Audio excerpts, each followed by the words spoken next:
Nilipata ajali leo saa moja. Leo saa moja,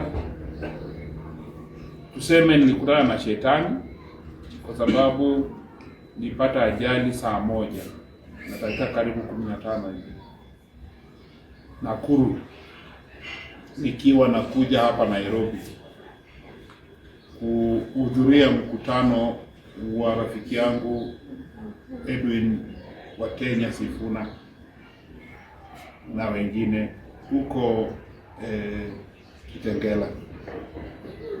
Lakini wakati tulikuwa njiani nikapata shida, lakini nataka kushukuru madaktari, walikuwa very quick kwa sababu area MP wakati alisikia niko na ajali ya Nakuru akakimbia haraka, akatuma staff wake wakanichakulia hospital ambayo iko mzuri, na vile nakaa saa hii niko well, I am very safe.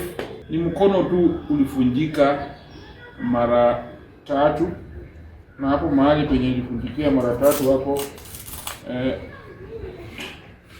ni hapa na hapa ilifunjika hivi, this part hapa na this part hapa pia ili crack. Lakini hata kama nilipata hii accident, madaktari walijaribu sana. By saa 6 kamili leo walikuwa wamedischarge mimi, nimetoka kwa hospitali na nikafululiza kwenda mpaka Kitengela. Nimefika Kitengela hivi kuingia tu kwa flyover hii ya barabara ya Mombasa Road. Kwanza sasa kuchukua njia ya kwenda Kitengela na kia kazi naanza. Wamewapiga wale wanasiasa wenzangu ambao walienda Kitengela, tia kazi mbaya sana kuharibu hiyo mkutano.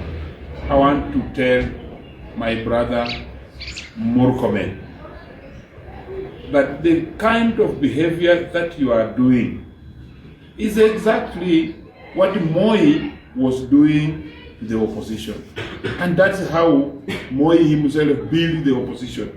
You can't kill democracy with a gun.